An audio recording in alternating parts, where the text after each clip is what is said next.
Hello and welcome back to the Creativity Flow podcast for a very, very overdue episode.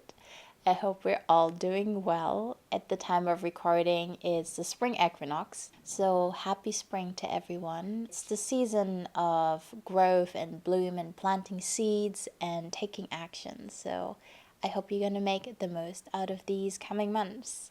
And spring really is in the air, here in Paris at least. I've been feeling so much more energetic, and I've been feeling like going outside a lot more than I have the past months.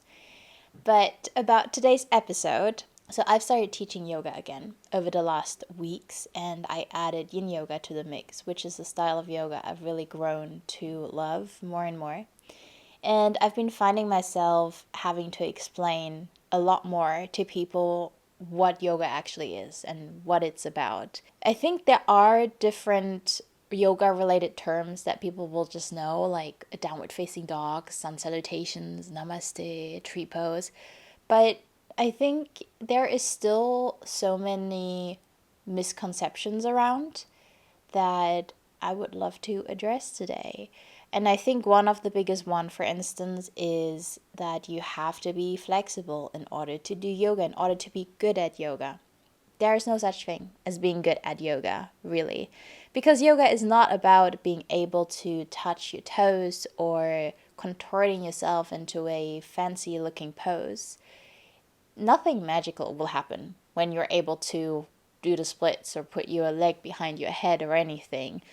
What is magical is what you learn on the way about yourself and your body and how you're connecting to the world and everything around you. But we will get into more detail with that. Before we get started, let's take some breaths together, shall we? I've been feeling very drawn lately to a particular pranayama called Nadi Shodhana, which is also known as alternate nostril breathing. It's a pranayama that is said to calm the mind and to balance out the two hemispheres of our brain. To do that, we use our hand to manually block off our nostrils one at a time. So we're inhaling through the right, we hold and switch, and we exhale through the left, and then we inhale through the left, hold and switch, and exhale through our right, and so on. So logistically, I use my right hand. I put my pointer finger and my middle finger together. You can either place your fingers on the space between your eyebrows, or you can just fold down your fingers. If you're out working or on a walk or just in public, feel free to just take some deep breaths with us. You don't have to do it with the hands and blocking off. But I will count us through. We're going to start off by just fully exhaling our lungs first. Take a normal inhale and exhale, and then we get started. So to start with, let's first fully empty our lungs, sighing out through our mouth.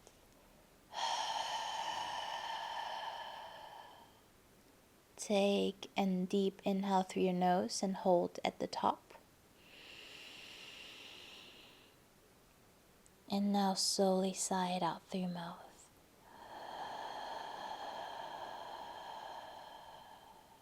We'll get started. Block off your left nostril and inhale through your right for 3, 2, 1. Hold and switch. 3, 2, 1. Exhale left. 3, 2, 1. Inhale left. 3, 2, 1. Hold and switch. 3, 2, 1. Exhale right. 3, 2, 1. Inhale right. 3, 2, 1. Hold and switch. 3, 2, 1. Exhale left. 3, 2, 1. Inhale left. 3, 2, 1. Hold and switch. 3, 2, 1. Exhale right. 3, 2, 1. Last round. Inhale right. 3, 2, 1. Hold and switch. 3, 2, 1.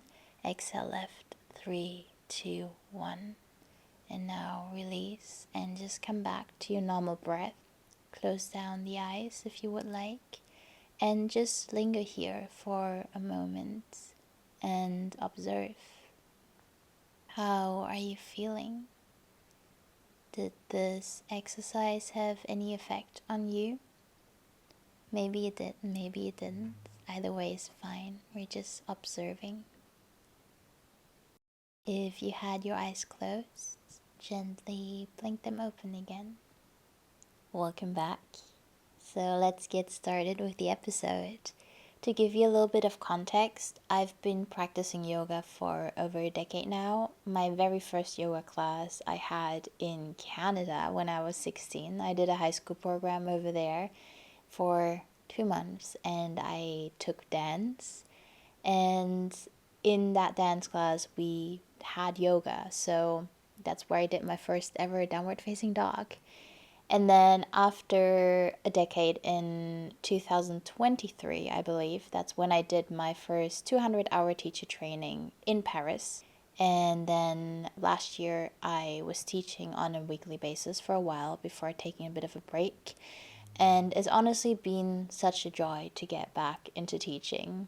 The styles I personally practice and teach are Vinyasa, Yin, and Nidra. So what drew me to this practice initially, like many people, was more the physical aspect of it. So I wanted to be more flexible and I wanted to build more strength using my body weight. But what kept me and brought me back to the mat was the sensation of being present in my body and being in the present moment.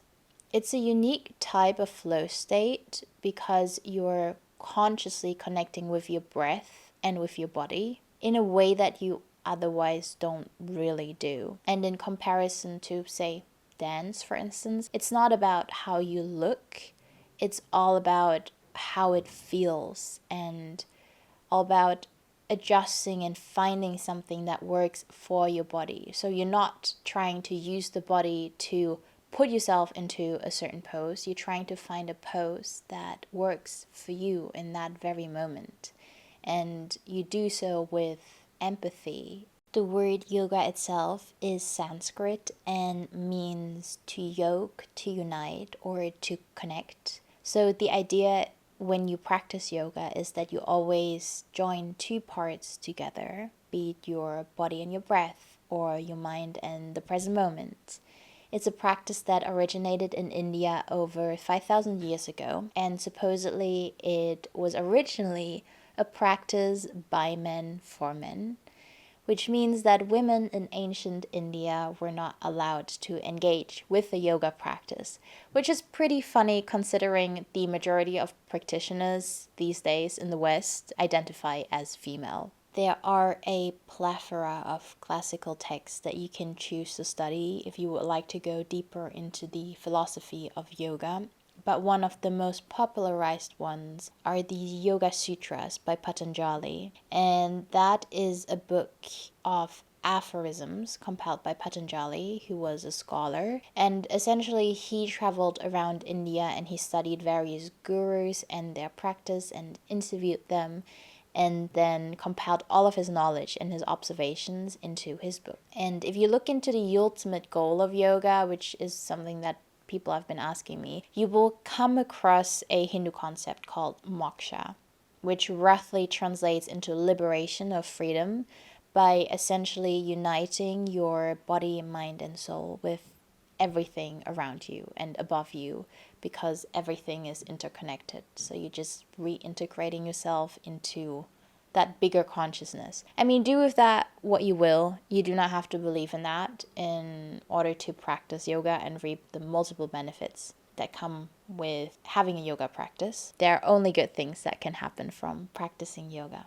But in his Yoga Sutras, Patanjali defined 8 limbs of yoga, also known as Ashtanga. And these 8 limbs offer guidance on how to achieve that freedom. And they are set in a particular order. So the first one is called yamas, which are the restraints. Those are 5 guidelines on how to navigate the world and life with other beings, so the external disciplines. Then the second one is called niyamas, which roughly translates into observances, which are 5 guidelines on how to navigate your internal landscape and how to treat yourself. So those are more the internal disciplines. Then number 3 are the asanas, which are our postures, the physical yoga practice that we do on the mat. Then after that follows pranayama, breath control, which is what we've done today in the beginning of this episode. After that, we have pratyahara, which is the withdrawal of senses. So the idea with that is to go inwards and drawing your senses away from the external world. For instance, during yoga nidra, you practice by listening to the guidance of a teacher, and you kind of withdrawing yourself from the world while you do that. Then number 6 is called dharana, which translates into concentration, which is kind of like meditation where you're focusing on one thing. So be it your breath or mantra or a symbol or a body part or whatever it may be. After that follows dhyana, which is meditation, but the idea with that is that focus that you had previously in the previous step, you're dropping that. So you're just in full consciousness. And then number 8, the last limb, is called samadhi, which is bliss, enlightenment, a state of ecstasy, a state of flow, kind of the yogi nirvana, I would say. But as you can see, yoga is actually made up of so many different aspects, and it's also to illustrate that asanas, the practice on the mat that we normally consider as yoga, especially in the West, is just one small aspect of what yoga encompasses. In fact, in the entire 196 aphorisms that Patanjali compiled, asana is only mentioned twice. But even if you choose to only engage with that aspect of yoga, you reap so many benefits. So for instance, you gain body awareness, you improve your strength, your balance and flexibility. It helps with your posture. It massively helps with taking care of your mental health, be it anxiety, depression, or stress, or burnout, by bringing you back to yourself and the present moment. It helps release tension in the body. It calms your nervous system and activates your parasympathetic nervous system, which is the opposite of fight or flight. So this is your rest and digest mode. It reminds you of the wonders that a simple conscious breath can do. It teaches you to observe and take notes of the sensations in your body as well as your thoughts.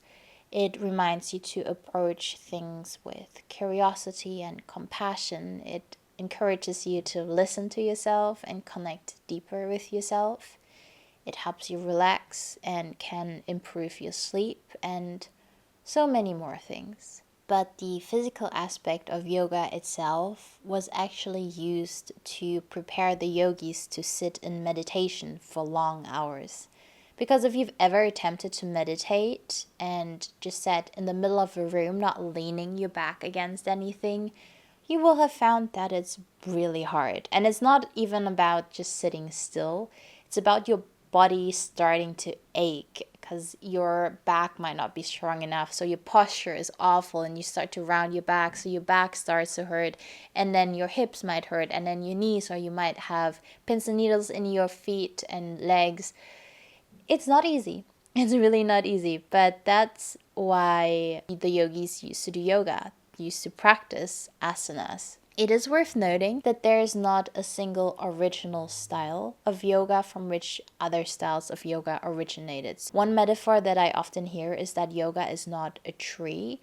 If anything, it's an entire forest, which is beautiful because there really is a plethora of styles that you can choose from depending on what you need right now and where you're at in your life. Maybe you need something more dynamic, so you go for vinyasa or ashtanga, or maybe you need something that's a bit more soothing and slower, so you go for yin or restorative. But apart from picking the right style, I think it's all about finding the right teacher. So you want someone that you really resonate with, because every teacher has a different teaching style, and you'll naturally be more drawn to some than to others. And I guess it's kind of like listening to music and maybe giving a new genre a shot, or discovering a new artist that might or might not stick. And if they're not for you, then they're probably for someone else. If you've never done yoga before and you're considering getting started, but you're feeling nervous, just know that that's completely normal and understandable, but you really have no reason to. Because there is no competition in yoga. You really don't look at other people when you do yoga. You're just on your mat and you kind of just stay in that space. Most of the time in yoga studios, there are not even mirrors, which really helps to go inwards. That's, for me, that had been the biggest difference between doing a yoga class and a dance class. You really don't look at how you look. If anything, though, the one thing that you need to let go of is your ego, which can be really hard, but your quality and experience of life will improve dramatically if you manage to do so. So it's worth it. And that's also why in the beginning of this episode, I said that there is no such thing as being good at yoga or being too inflexible to do yoga, because all of that is just an ego thing.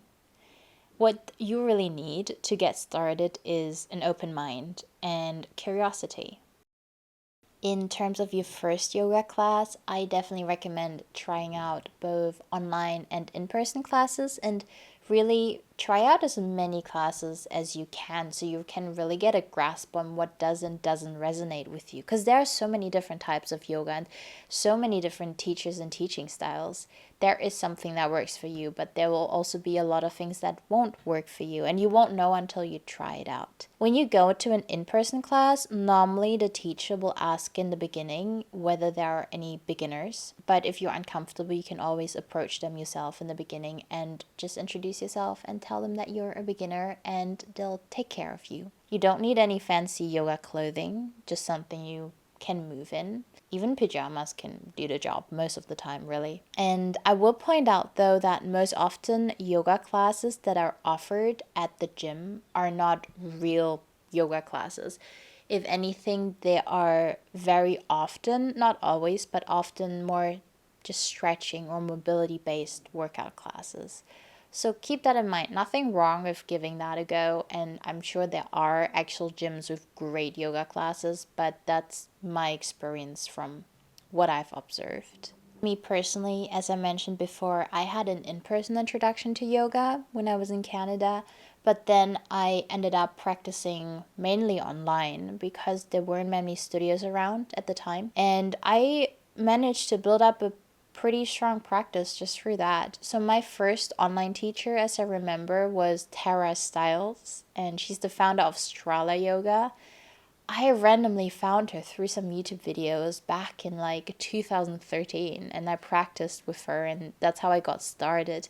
And then later on, I discovered Juliana and Mark from Boho Beautiful. The production is gorgeous, and I still practice with their videos every now and then. And as a fun fact, Mark used to be Avril Lavigne's bass player back in her old school Skater Boy era, so that was a pretty funny crossover that I discovered at one point. And I also practiced a lot of yin with Cassandra, yoga with Cassandra. And then there's also Saratika and Lenka Minarik, with whom I've done a flexibility training in Czechia a few years ago. But they also have wonderful online resources and online studios that I love. I didn't have my first proper yoga studio experience until I moved to the Netherlands. I was in Amsterdam in 2017, and I found this beautiful studio in Amsterdam West that I went to almost every day. And that's when I was practicing really regularly, and it made such a huge difference to be in a studio. And it's just different from a yoga class. I don't think you can compare it, because when you are in a studio, it's just the atmosphere is different, and you're with other people in the same room and you're all doing the same thing. And especially if it's a breath-based style like vinyasa, there is just something so nice about hearing everyone in the room breathe with you. Or if there's like chanting and you do a shower, if anyone's ever tried that, it's just beautiful. There's nothing like it. So if you've never been to a yoga studio, I definitely recommend just giving it a go. But then when I moved to Paris, I really struggled to find a studio that I liked, because I was also looking for an English speaking teacher. Because even though I speak French, I still need to translate things in my head when it comes to yoga. And you cannot just let yourself be in the moment and absorb the practice as much But then I was lucky enough to come across Louise Cutler, who is the founder of The Space in Paris, which is a studio close to Nation. And I loved her vinyasa classes so much. And I ended up doing my first vinyasa training with her. And I've just recently done a yin training with her too in Normandy in her retreat space. And she will actually be on my next podcast episode, so stay tuned for that. But to round this off, yoga really has been a life-changing practice for me. I don't practice asanas every day anymore, I have to admit, but I carry these pockets of mindfulness with me at all times. So maybe it's through some journaling or some yoga nidra or meditation or a mindful walk with no music. There are so many ways to stay connected and stay in the present. And I think it's also really the way that you treat yourself and you treat others and the lens through which you view the world. I also want to argue that it has tremendously helped me with my creative life. So, by teaching me how to observe and be still and process different life experiences, which is all essential if you want to be creative. If you want to do some yoga with me ever, feel free to reach out, whether you're a total beginner or more advanced. I've actually had a number of friends that I've taught yoga to, and I was their first yoga teacher, and it's always such an honor to be able to do something like that. I'm also going to upload a yoga flow to my YouTube channel that I recorded last summer for my Substack. So if you're feeling like doing a little flow, feel free to check that out. And I might also just produce some more yoga content in the next months. Let's see. But on that note, stay cozy and creative and maybe do some yoga and have a great rest of your day. Bye.